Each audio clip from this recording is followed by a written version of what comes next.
ஓம் அமிர்தீஸ்வரிய நமக. ஓம் நம சிவயா. என்னுடைய குருவோடைய திருப்பாதம் பணிந்து இந்த பதிவை நான் தொடர்றேன். அம்மாவுடைய இல்லறத்தாருக்கு இன்னுரை அப்படின்ற புத்தகத்தோடைய இல்லறத்தாருக்கு அம்மா கொடுக்கக்கூடிய அந்த அட்வைசஸ் பாயிண்ட் 5 பாயிண்ட்டாக இப்போ தான் ஸ்டார்ட் ஆகுது. ஓகேங்களா? இவ்வளோ நேரமும் நம்ம பார்த்தது பார்த்திங்கன்னா இந்த முன்னுரை அந்த மாதிரிலாம் இருக்கும் இல்லைங்களா? குழந்தைகளுக்கு அம்மா கொடுத்த அட்வைஸ் இதுதான் பார்த்துக்கிட்டு இருந்தோம். இப்போ தான் அம்மா கொடுக்குற அட்வைஸ் டைரெக்டாக இல்லறத்தாருக்கு அப்படிங்கிறது ஸ்டார்ட் ஆகுது. குழந்தைகளே, வீட்டில் அனைவரும் அதிகாலை 5 மணிக்கு முன்பே எழ வேண்டும். தியானம், ஜபம் போன்ற ஆன்மீக சாதனைகளுக்கு மிக உத்தமமான நேரம் பிரம்ம முகூர்த்தமாகும். அதிகாலை 3 முதல் 6 வரை தான் இந்த பிரம்ம முகூர்த்த நேரம் அப்படின்னு சொல்கிறாங்க. ஓகேங்களா? இந்த நேரத்தில் இயற்கையில் சத்துவ குணம் அதிகமாக இருக்கும். மேலும் இந்நேரத்தில் புத்தி தெளிவாகவும் உடல் சுறுசுறுப்பாகவும் இருக்கும். சூரிய உதயத்திற்கு பின் தூங்கும் பழக்கம் ஒருபோதும் நல்லதல்ல. விழித்த பின் படுக்கையில் சிறிது நேரம் படுத்திருந்து விட்டு எழுந்திருக்கலாம் என்று எண்ணக்கூடாது. அது சோம்பேறித்தனத்தையும் தமோ குணத்தையும் பெருகச் செய்யும். தூங்கும் நேரத்தை உடனடியாக குறைக்க முடியாதவர்கள் படிப்படியாக குறைக்கலாம். நன்றாக சாதனை செய்பவர்களுக்கு அதிகமான உறக்கம் தேவையில்லை. பாருங்க, அம்மா மார்னிங் 5 o'clock முன்னாடி நம்ம எந்திரிச்சிருக்கணுன்றாங்க. அதே மாதிரி எந்திரிச்சு நம்ம பெட்லேயே படுத்துக்கிட்டு இன்னும் கொஞ்சம் நேரத்தில் எந்திரிச்சிடலாமேன்னு சொல்லிட்டு அப்படியே அமைதியாக படுத்துட்டு இருப்போம் இல்லையா? நம்ம அது சாதாரணமான விஷயமா நினைக்கிறோம். அம்மா எந்த அளவுக்கு அப்படியே எக்ஸாக்டாக சொல்கிறாங்க பாருங்க. சோம்பேறித்தனத்தை அதிகம் பண்ணும் ஃபர்ஸ்ட்டு. அது கூட ஓகே. அம்மா இன்னொரு விஷயம் சொல்கிறாங்க பாருங்க, நம்மளுடைய தமோ குணத்தை அதிகமாக்குமா. இதெல்லாம் நமக்கு தெரியாமல் நம்ம செஞ்சிட்ருக்கோம் இல்லையா? இனிமேல் இது எல்லாத்தையும் மாற்றிக்கணும் நாம். ஓகேங்களா? அதே மாதிரி நமக்கே தெரியும் இல்லையா, இந்த மார்னிங் இந்த 3 to 6 ஓகேங்களா, ரொம்ப அமைதியாக இருக்கும். இந்த உலக சத்தங்கள் இல்லாமல் நம்ம எல்லாருமே ஃபீல் பண்ணியிருப்போம் இல்லையா? ஒரு மாதிரி மைண்டே அப்படியே காமாக இருக்கும். அந்த டைமில் நம்ம கொஞ்சம் சோம்பேறித்தனம் பண்ணாமல் எந்திரிச்சு நம்ம சாதனை செய்யணும்னு அம்மா சொல்கிறாங்க. அதே மாதிரி உடனடியாக தூக்கம் குறைக்க முடியலனாலும் பரவாயில்ல, கொஞ்சம் கொஞ்சமாக குறைச்சிக்கலான்னு சொல்லிட்டு அம்மா சொல்கிறாங்க. நல்லா சாதனை செய்கிறவங்களுக்கு அதிகமாக தூக்கமே தேவைப்படாது அம்மா. அப்போ நான்லாம் எந்த கேட்டகரியில் இருக்கிறது எனக்கு இப்போ தான் புரியுது. ஓகேங்களா? படுத்தா அவ்வளோ தூக்கம் வருது, எந்திரிக்கவே முடியல. அப்போது சாதனையே பண்ணல. நல்லா சாதனை செய்கிறவங்களுக்கு தூக்கமே ரொம்ப குறைச்சலாக தான் வருமாமா.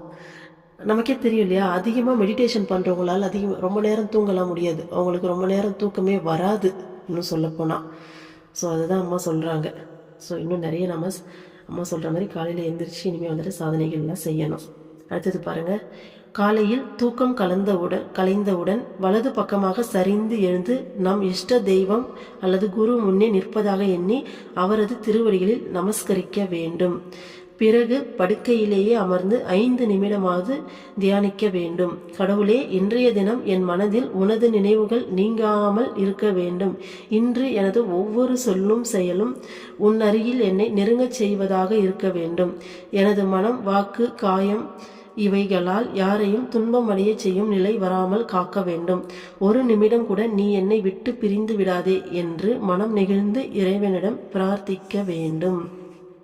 பாருங்க, அம்மா காலைல எந்திரிங்க அப்படின்னு சொல்றதோட இல்லை, எந்த அளவுக்கு ஒரு குழந்தைக்கு சொல்ற மாதிரி சொல்லி கொடுக்குறாங்க பாருங்களேன். நம்ம எப்படி இறைவன்கிட்ட பிரார்த்தனை பண்ணணும்னு சொல்லிட்டு அவ்வளோ அழகாக சொல்லி தராங்க. நானும் காலைல எந்திரிச்ச உடனே அம்மா நினைப்பேன்.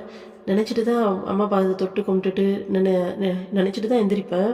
பட் ஆனால் இந்த அளவுக்கு டீப்பாக ப்ரே பண்ணுவேனான்னு கேட்டால் கிடையாது.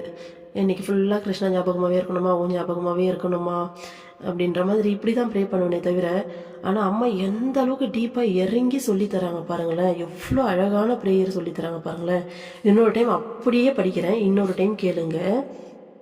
ஏன்னா இதை நம்ம கண்டிப்பாக மக்கப்பே பண்ணணும். டெய்லி இதை உணர்வுபூர்வமாக அம்மாக்கிட்ட நம்ம பிரார்த்தனை பண்ணோம்னா அவ்வளோ சூப்பராக இருக்கும். ஃபஸ்ட்டு நம்ம ரைட் ஹேண்ட் சைடு திரும்பி படுத்து, அதுக்கப்புறமா நமக்கு முன்னாடி பார்த்திங்கன்னா நம்மளுடைய இஷ்ட தெய்வம் இல்லை குரு இருக்கிறதா நினச்சி அவங்களுடைய திருவடியை நமஸ்கரிச்சுட்டு தான் எந்திரிக்கணுமா. ஓகேங்களா? நம்ம ஏன்னா எந்திரிச்சு போயிட்டு ஒரு ப்ரஷ் பண்ணிட்டு நம்ம இதை பண்ணலான்னு நினச்சாலும் இந்த மைண்ட் பார்த்திங்கன்னா அந்த ஆல்ஃபா ஸ்டேட்டில் இருக்காது. எந்திரிச்ச உடனே கம்ப்ளீட்டாக ஆல்ஃபா ஸ்டேட்டில் இருக்கும். அந்த டைமில் நம்ம ப்ரே பண்ணுறதுன்றது ரொம்ப டீப்பாக இருக்கும். ஓகேங்களா? அதுக்கப்புறமா நம்ம படுத்துட்டு இருக்க இடத்துல அப்படியே உட்காந்துக்கிட்டு என்ன தெரியுமாதியா சொல்கிறாங்க, கடவுளே, இன்றைய தினம் என் மனதில் உனது நினைவு நீங்காமல் இருக்க வேண்டும்.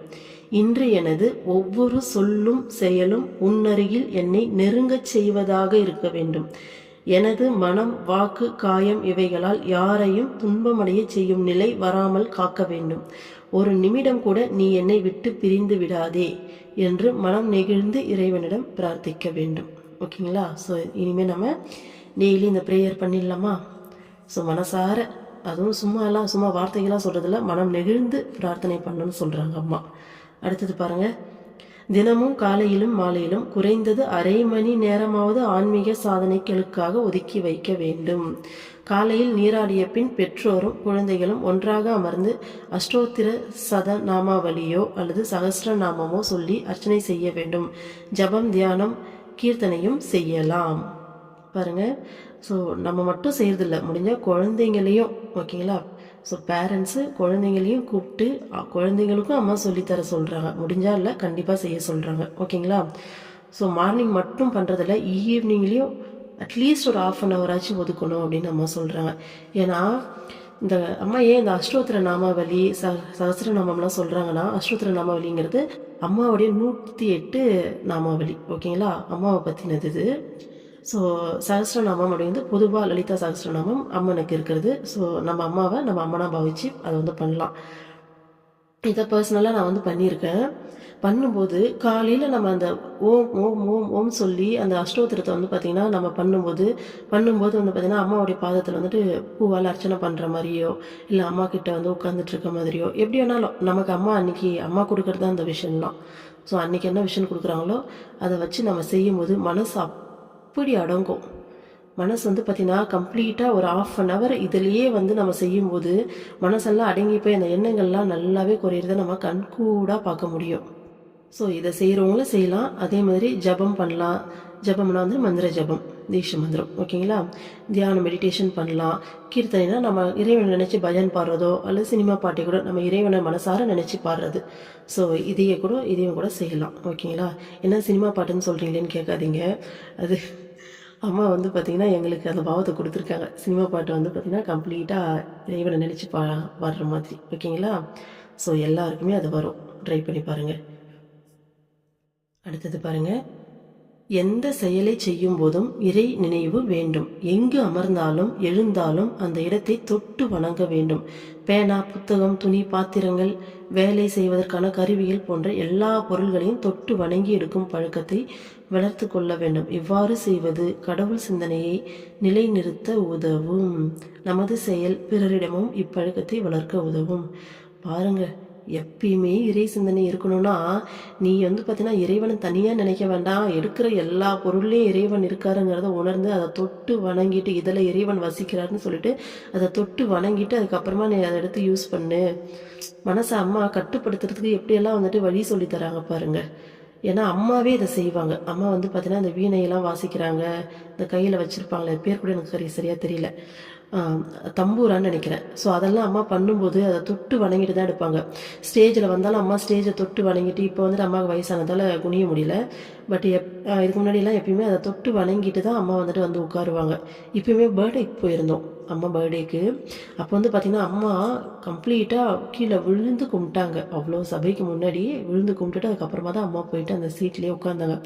அம்மா தான் நமக்கு இறைவனே நமக்கு இதை பார்த்திங்கன்னா செய்யும்போது நம்மளாம் எந்த பக்கம் யோசிச்சு பாருங்கள். ஸோ எல்லா பொருட்களையுமே அதில் இறைவன் இருக்காருங்கிறத உணர்ந்து எந்த ஒரு பொருளையுமே நம்ம அந்த அலட்சிய மனப்பான்மையே இருக்கக்கூடாதுங்கிறத அம்மா பார்த்திங்கன்னா ஸ்ட்ரிக்டாக இருக்காங்க. தொட்டு வணங்கிட்டு அதுக்கப்புறமா எடுத்து மிஸ் பண்ண சொல்கிறாங்க. அடுத்தது பாருங்கள், குழந்தைகளே, நீங்கள் ஒருவரை ஒருவர் சந்திக்கும் போது கடவுள் நினைவை ஏற்படுத்தும் வார்த்தைகளையே முதலில் கூற வேண்டும். ஓம் நம சிவாயா, ஹரி ஓம், ஜெய்மா போன்றவர்களை கூறுவது மிகவும் நல்லது. குழந்தைகளிடமும் இப்பழக்கத்தை ஏற்படுத்த வேண்டும். ஓம் நம சிவாயா என்றால் மங்களமானதை வணங்குகிறேன் என்பது பொருள். ஒரு கையை தூக்கி டாட்டா காண்பிக்கும் போது நாம் விலகி போகிறோம். இரு கைகளையும் சேர்த்து வணங்கும் போது நம் இதயம் பரஸ்பரம் ஒன்றுபடுகிறது. பாருங்க, இது நம்ம ஆசிரமத்துக்கு போயிட்டு பார்த்தோன்னா இந்த பழக்கம் இருக்கும். ஸோ எல்லாருமே பார்த்தீங்கன்னா ஓம் நம சிவாயா, ஓம் நம சிவாயா அப்படி தான் பேசுவாங்க. ஸோ அதை நம்ம அம்மா நம்மக்கிட்டையும் வளர்த்துக்க சொல்கிறாங்க. நம்ம மட்டும் இல்லாமல் வீட்டில் இருக்க குழந்தைங்களுக்கும் சொல்லி கொடுக்கணும் அப்படின்றாங்க. ஏன்னா அந்த வார்த்தையை சொல்லும்போது நம்ம மனசு பார்த்திங்கன்னா ஒரு படி அந்த சலசலப்புல ஒரு படி கீழே இறங்கும். நான் கவனிச்சிருக்கேன். நம்ம எல்லாருக்கிட்டையும் ஸ்டார்டிங்கில் சொல்லி பழக்கம் பண்ணலாம். அட்லீஸ்ட் நம்ம சர்க்கிள் இருப்பாங்க இல்லையா, ஸ்பிரிச்சுவல் சர்க்கிள், ஃபஸ்ட்டு அவங்கக்கிட்ட சொல்லி நம்ம பழகிட்டோம்னா வெளியில் போனால் ஆட்டோமேட்டிக்காகவே அது நமக்கு வந்துடும் இல்லைங்களா. ஸோ இதையும் அம்மா வந்துட்டு சொல்லணும் அப்படின்ற மாதிரி சொல்லியிருக்காங்க. இறைவனை எப்படியெல்லாம் ஞாபகம் வச்சுக்கலான்னு சொல்லிட்டு அம்மா எவ்வளோ அழகாக சொல்லித்தராங்க பாருங்கள். எந்த ஒரு பொருளை தொட்டாலும் இறைவனை வந்துட்டு இறைவன் தான் அதில் இருக்கான்னு சொல்லி தொட்டு கும்பிட்டுட்டு பண்ணுறது. காலையில் எழுந்திரிச்ச உடனே வந்து பார்த்திங்கன்னா சகஸ்ரநாமம் படிக்கிறது, தூங்கி எந்திரிச்ச உடனே எப்படி வந்து ப்ரே பண்ணணும், ஸோ ஸ்டெப் பை ஸ்டெப்பாக எப்படியெல்லாம் சொல்லித்தராங்க பாருங்கள் அம்மா.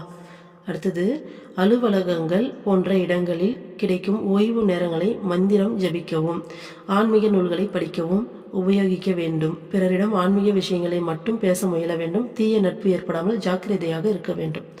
பாருங்கள், நம்ம ஸ்பிரிச்சுவல் சர்க்கிளில் இருக்கிற வரைக்கும் ஓகே, பட் ஆஃபீஸ்லாம் போனால் அங்கே எல்லாருமே இருப்பாங்க இல்லையா. ஸோ அந்த இடத்துலையும் நம்ம எப்படி இருக்கணும்னு அம்மா சொல்லித்தராங்க. ஒரு கேப் கிடைக்குதுன்னா ஓடி போயிட்டு நம்ம கதை அடிக்காமல் டைம் வேஸ்ட் பண்ணாமல் அந்த டைமில் மந்த்ரா சேன் பண்ண சொல்கிறாங்க. ஸோ சப்போஸ் அது முடியல அப்படின்னா கூட ஏதாச்சும் நம்ம ஸ்பிரிச்சுவல் புக்ஸ் இருந்துட்டு அதை நம்ம படிக்கலாம் அப்படின்றாங்க. மற்றவங்க வந்து பேசினாலும் ஸ்பிரிச்சுவலாக பேசணும். வெளி உலக விஷயங்களை இதில் நம்ம ரொம்ப ரொம்ப ரொம்ப ரொம்ப ஸ்ட்ரிக்டாக இருக்கணும். யார் ஒருத்தர்கிட்டையும் நம்ம வெளி உலக விஷயங்களை பற்றி பேசுகிறத அந்த பழக்கத்தை கம்ப்ளீட்டாக கொஞ்சம் எடுத்தோடனே இது வராது, பட் கொஞ்சம் கொஞ்சமாக நம்மளால் ஸ்டாப் பண்ணிக்க முடியும், கண்டிப்பாக முடியும். இறைவன் மேலே அந்த ஆர்வம் அதிகரிக்க அதிகரிக்க இறைவனை நெருங்க நெருங்க நமக்கே பிடிக்காது. ஒரு கட்டத்தில் வெளி உலக விஷயங்களை போயிட்டு மற்றவங்க பேசணும்னா ஏதோ பனிஷ்மெண்ட் கொடுத்த மாதிரி இருக்கும். ஒரு 5 மினிட்ஸ் பேசணும்னா கூட அந்த 5 மினிட்ஸ் அது பனிஷ்மெண்ட் கொடுத்த மாதிரி ஃபீல் ஆகும். ஸோ அதெல்லாம் தானாகவே வரும். பட் இருந்தாலும் நாம் ட்ரை பண்ணணும். ட்ரை பண்ணும்போது தான் வந்து பார்த்திங்கன்னா அது இன்னும் ஈஸியாக சீக்கிரமாக வரும். ஏன்னா நம்ம வெளி உலக விஷயங்களை பற்றி போய் பேசும்போது பேசிட்டு அந்த 5 நிமிஷம் மட்டும்தானா, கிடையவே கிடையாது. நம்ம ரிட்டன் வந்த பிறகும் பார்த்தீங்கன்னா அந்த விஷயத்தை பற்றின எண்ணங்கள் நிறைய ஓட ஆரம்பிச்சிடும் நம்ம மைண்டில். அப்போது அந்த நேரம் மட்டும் இல்லாமல் அதுக்கு அடுத்து இருக்க நேரங்களையும் அது வந்து பார்த்திங்கன்னா நிறைய வந்து எடுக்க ஆரம்பிச்சேன். வெளியில தான் போய் பேசணும்னு அவசியமே இல்லை. நம்ம ஃபோன்லேயே தேவையில்லாத விஷயத்த ஒரு 5 மினிட்ஸோ அல்லது ஒரு 1/2 அன் ஹவரோ பார்த்துடுறோன்னா அதை பற்றின எண்ணங்கள் எல்லாம் நம்ம மைண்டில் வந்துட்டு படையெடுக்க ஆரம்பிச்சிடும். ஒன்று ஒன்றா அதில் என்ன சீன் பார்த்தோமோ அதை பற்றி வந்து நம்ம மைண்டு பேச ஆரம்பிச்சிடும். ஸோ செல்ஃப் டாக் வந்து பார்த்திங்கன்னா தப்பாக போயிடும். நம்மளுடைய செல்ஃப் டாக்கு வந்து எப்பயுமே இறைவன் கூட தான் இருக்கணும், இறைவனை பற்றின நினைவுகளாக தான் இருக்கணும். இப்படி இருக்கும் ஒரு இடத்துக்கு போகிறோன்னா கூட நம்ம உங்களுடைய இஷ்ட தெய்வத்தோடைய கையை பிடிச்சிக்கிட்டு போகிறது, அவருடைய மந்த்ரா சேன் பண்ணிட்டு போகிறது, இல்லை அவர் கூட பேசிக்கிட்டே போகிறது மைண்டில். இப்படியெல்லாம் இருக்கும்போது பார்த்திங்கன்னா நம்ம அந்த அந்த ரவுண்டுக்குள்ளே இருப்போம். அப்போ வந்து பார்த்திங்கன்னா மைண்டு காமாக இருக்கும். நம்மளால் ஈஸியாக இறைவன் கூட கனெக்ட் பண்ண முடியும். அந்த சுச்சுவேஷனில் உங்களுக்கு ஏதோ ஒரு பிரச்சனை, ஏதோ ஒரு தேவை அப்படின்னா நம்மளால் ஈஸியாக இறைவன்கிட்ட நம்மளால் கம்யூனிகேட் பண்ண முடியும்.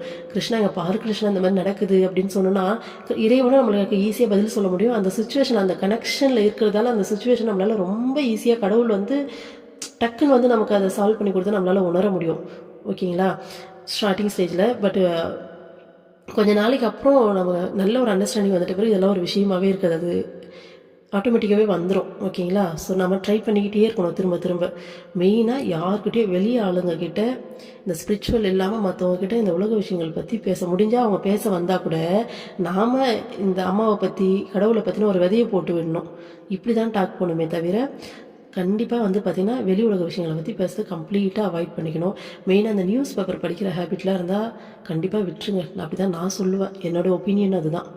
நான் கூட என் வீட்டுக்கு டெய்லி நியூஸ் பேப்பர் வரும். என் வீட்டுக்கார் படின்னு உனக்கு பிடிச்சா நீ படிச்சுக்கோ, தயவு செஞ்சு என்னை படிக்க சொல்லி கம்பல்லாம் பண்ணாத அப்படின்னுடுவேன். ஏன்னா காலங்காலத்தில் அதில் அவ்வளோ விஷயங்கள் வந்து பார்த்தீங்கன்னா பேடாக வந்து நம்ம மைண்ட் வந்து கேதர் பண்ணோம். ஸோ அந்த மாதிரி எந்த விதத்துலேயும் மைண்டை வெளியில் விடாமல் கம்ப்ளீட்டாக முடிஞ்ச அளவுக்கு இறை சிந்தனையிலேயே வைக்கிறதுக்கு நம்ம டெய்லி டெய்லி டெய்லி முயற்சி பண்ணிக்கிட்டே இருக்கணும். முயற்சி பண்ணுறது மட்டும்தான் நம்ம சைடு வேலை. ஒரு லெவலுக்கு மேலே அம்மா பார்த்துக்கிட்டே இருப்பாங்க, குழந்தை எவ்வளோ ட்ரை பண்ணுது அப்படின்னு சொல்லிட்டு அம்மாவே என்ன பண்ணிவிடுவாங்கன்னா நம்ம மைண்டில் அடுத்தடுத்த ஸ்டேஜுக்கு வந்துட்டு மாற்றி விடுவாங்க. அம்மா அடிக்கடி போகும்போது ஹக் பண்ணும்போது அம்மா பார்த்துக்கிட்டே இருப்பாங்க. அழகாக வந்துட்டு நம்ம மைண்டை நமக்கே மாற்றி கொடுத்துருவாங்க. ஓகேங்களா, ஸோ இந்த பதிவை நான் இதோடு முடிக்கிறேன். அடுத்தது வந்து அடுத்த பதிவில் பார்க்கலாம். ஓம் அமிர்தீஸ்வரிய நமக. ஓம் நம சிவாய. ஓம் அமிர்தீஸ்வரிய நம.